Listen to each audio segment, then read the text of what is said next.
Maraming tao ngayon sa Jubel dahil bukas Friday. Ngayon naman Huwebes ng gabi. Alas 10 ng imedya pa dito pero ang dami pang tao. Mamaya pa yan mag-uwian. Girgiran na pa yan. Girgiran. Ibig sabihin nun, daldalan pa. Ayan, daming tao. Ako naman ay pauwi na galing sa trabaho. Naglalakad lang. Ayan. Kahit gabi may nagtitinda sa bangkita. Ganyan dito pag ano. Lalo bukas, Friday, mas marami. Halos mapupuno. Tapos kinabukasan, Sabado, ang daming basura. Ngayon nga lang ang daming basura nagkakalat. O, di ba? Ayan.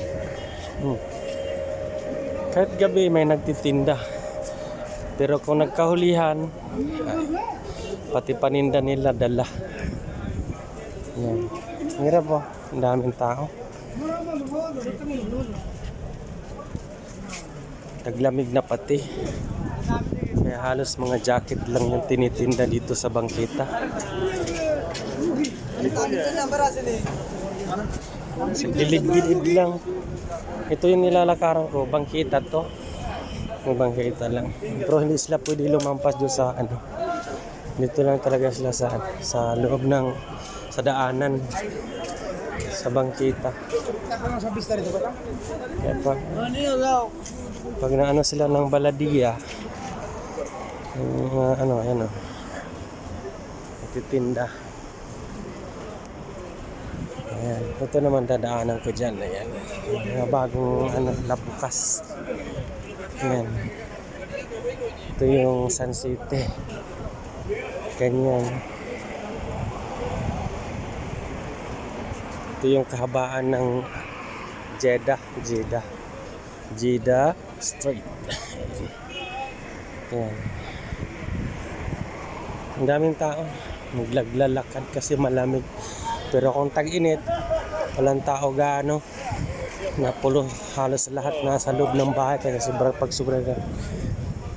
Ayan, Gold Market. Yan, Gold Market. Ayan, dito ang daming tao. Nagsulok sama sa mga sulok-sulok. Umpukan yan hanggang mamayang alas 12 ng gabi.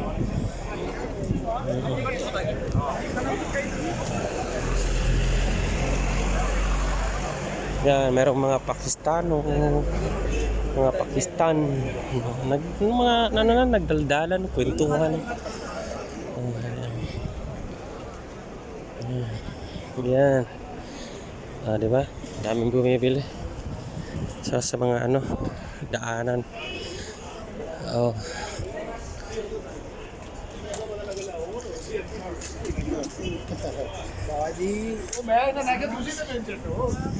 Yan, i-refill ng relo.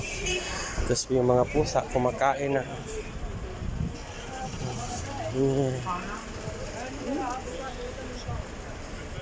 Malapit ako, nakalagitnaan ako ng trabaho at saka bahay. Lalakad. Airlines, Giordano. Ayan, Giordano. Ayan, sapatusan. Bili ka ng sapatos. Kaso lang pangit, ang mahal. Ang mahal na sapatos. Hindi siya maganda. Wala pa isang buwan, sira na. Wala pa isang buwan, sira na. Daming bumibili. Yan.